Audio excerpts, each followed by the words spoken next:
Inilagay ng ama ang recording device sa kanyang buhok para mahuli sa akto ang guro. Sa bawat araw na natatapos ang eskwela, si Thomas Valero ay naaabutan lamang palagi na naiyak ang kanyang anak. Kaya naman nararamdaman niyang may mali. Pero nang kanya itong malaman, ang dahilan ay halos hindi siya makapaniwala. Alam niyang masyadong padalos-dalos ang kanyang gagawin, subalit kailangang lumabas pa rin ang katotohanan. Ang pagsisimula sa klase ay hindi madali para sa isang bata. Kinakailangan nila ng labis na suporta sa kanilang magulang para makibagay ng madali sa kanilang paligid. Hindi na rin importante kung gaano ba ka-istrikto ang guro. Sadyang nakakatakot lamang sa isang bata ang mapabilang sa mga bago niyang makakasama at bagong paligid. Mas nagiging doble na nga lang ang hirap ng bata sa tuwing natatapat ito sa isang istriktong guro. Nang naging malinaw na kay Thomas ang paghihirap ng kanyang anak sa pakikibagay sa eskwela, ay napagdesisyonan niyang mag-imbestiga. Ang lahat naman ng magulang ay mararamdaman ang kanyang nadarama, na sa bawat pagkakataon na nilalapitan niya ang kanyang anak para tanungin, ay umiiwas itong sumagot at lumalayo sa kanya. Nagbigay ito ng konklusyon kay Thomas na baka binubuli ang kanyang anak ng isa sa kanyang kaklase. Pwede ring isa sa mga guro sa eskwelahan. Masaya at maayos ang kanilang pagsasamahan sa bahay, kaya't imposible umano kay Thomas na sa kanila nagmula ang pagkabagabag ng bata. Pero ano nga ba ang pwede niyang gawin para malaman ang totoo? Masyado pang bata ang anak ni Thomas para malagay sa isang nakakastress na sitwasyon na ang lahat ng pagdaanan nito sa mura niyang edad ay maaari niyang madala sa kanyang pagkadalaga at pagtanda. Kaya naman napaka-importante na si Thomas agad ang gagawa ng aksyon para matukoy ang dahilan, gayon din ang mahinto at masolusyonan. Si Thomas at ang kanyang asawa ay nagawang magpalaki ng 2 babaeng anak at 1 lalaki, at sinisigurado nilang mag-asawa na sa bawat pagkakataon ay napapaligiran nila ang kanilang anak ng pagkapositibo na laging pinapaunawa sa kanila na dapat maging magaling sila balang araw. Nais ng dalawa na ihanda ang kanilang 3 anak sa kung anumang hamon ng tadhanang darating sa kanilang hinaharap. Hindi hahayaan ni Thomas na masayang ang lahat. Alam niya na may seryosong problema sa eskwelahan at seryoso niyang aalamin anuman ang mangyari. Kailangan lamang ni Thomas na gumawa ng isang kakaibang paraan para malaman ang punot dulo ng problema. Hindi niya naman pwede ipaalam agad sa eskwela ang kanyang plano dahil pwede itong makaalerto sa guro o kung sino man na siyang sisira sa kanyang gagawing diskarte. Nais din ni Thomas na mapakinggan ng lahat, kaya naman maingat siyang naglagay ng maliit na audio recorder sa ipit ng kanyang anak na hindi ito malalaman. Napagtanto niyang kailangan niya lamang ay madinig ang lahat ng nangyayari sa eskwelahan. Para sa paraang ito ay maunawaan na niya ang dahilan sa patuloy pa ring pag-iyak at takot ng kanyang anak. Napaka-importante nito kay Thomas, hindi lamang niya malalaman ang nangyayari, kundi magkakaroon din siya ng katibayan kaakibat nito. Wala namang kamuwang-muwang ang bata sa ginawa ng kanyang ama at ayaw din nitong ipaalam ni Thomas dahil makakadistract lamang ito sa bata at makakasira ng plano. Nasasabik at hindi rin naman makapaghintay si Thomas sa buong araw ng pagkaklase. Matapos ang eskwela ay sinundo na ni Thomas ang kanyang anak. At nang obserbahan na ni Thomas ang audio recording, ay dito niya naintindihan ang lahat. Sadyang naging tahimik sa una at nagulat si Thomas matapos mapakinggan ang recordings. Hindi niya inakala na posibleng mangyari yun ng ganong katagal. Ganun pa man ay masaya siyang nakuha ang kasagutang nais niyang malaman. Nadinig ni Thomas sa recording kung paanong nagiging labis na istrikto o mahigpit ang guro sa klase ng kanyang anak. Tiyak na ginagamit lamang ng guro na yon ang kanyang posisyon at kapangyarihan. Labis na nadismaya si Thomas at nagalit sa babaeng binayaran nila para pangalagaan ang kanilang anak. Ay gagawin at magsasalita ng hindi magagandang bagay. Pero bakit labis na nabahala si Thomas? Bakit naman ganun ang inasal ng guro sa kanyang mga tinaguriang estudyante? Sa pakikinig ni Thomas ay hindi lamang basta nakakainsultong salita ang maririnig mong sinasabi ng guro sa bata. Hindi na rin niya mabilang kung ilang beses sinigawan at binungangaan ng guro na yon ang mga bata, partikular na ang kanyang anak.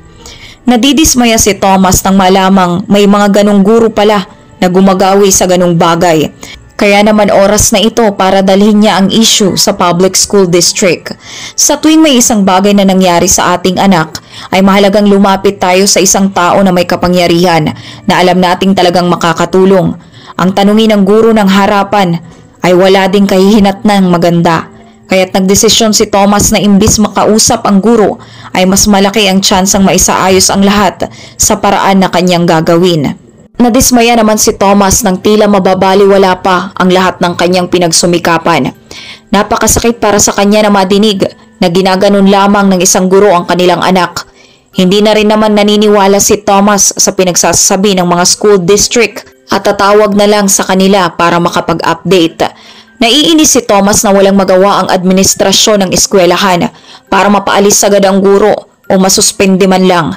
Sa halip ay napagdesisyonan ng eskwelahan na mailipat na lamang sa iba ang bata. Pero hindi na lamang ito tungkol sa anak ni Thomas. Nangangamba na rin siya sa kaligtasan ng iba pang estudyante.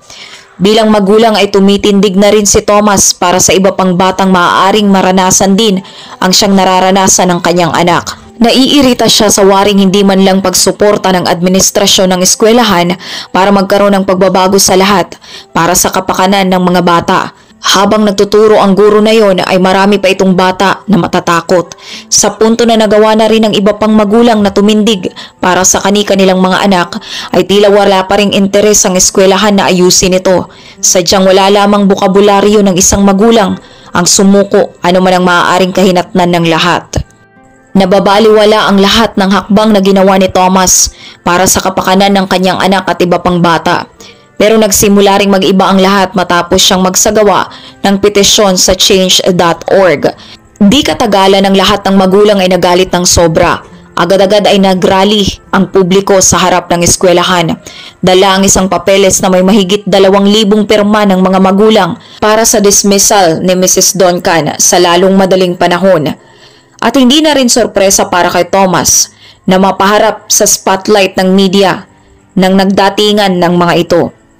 Naging matunog din kasi ang ilang news channel ang mga naging eksena sa Pine Grove at labis silang napahanga sa determinasyon ni Thomas para sa hustisya hanggang sa ang pangyayari ay nagkalat na rin sa mas marami pang tao sa iba't ibang parte ng kanilang bansa kung saan nadinig ng lahat at nalaman ang naging kalupitan ni Mrs. Duncan sa bata at kung paanong kinukonsinti ito ng eskwelahan.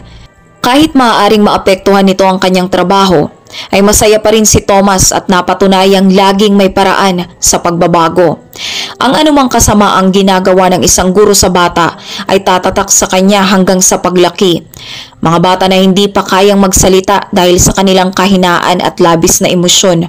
Kaya naman bilang magulang ay kailangan nating maging alerto at palagi silang bantayan.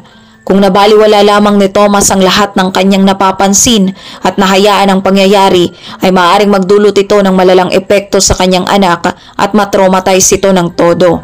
Mahirap maging pangunahing bida sa kaisipan ng ating anak. Pero basta't may puso tayo sa kanilang nais maramdaman at makamit, ay madali nating magagawa. Basta't may kakayanan tayong mahalin sila at ipagtanggol sa lahat ng bagay, ay kaya nating maging bayani para sa kanila. Napaalala kay Thomas ng karanasang ito na hindi lahat ng oras ay nasa kontrol niya ang lahat, anuman ang kanyang gawing pagsisikap bilang magulang. Kaya't kailangan niyang maging mapag-obserba at mapanuri. Gayunpaman ay kakayanin niyang makarating hanggang impyerno at pabalik para lamang ipaglaban ang kanyang anak at ayaw niya ring mangyari ito sa iba pang bata.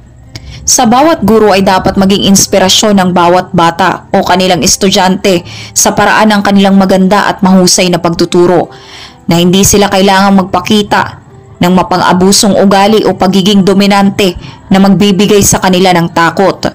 Kahit pa nakakapagturo pa rin si Mrs. Duncan matapos ang lahat, ay napagtanto na niya ang kanyang pagkakamaling nagawa.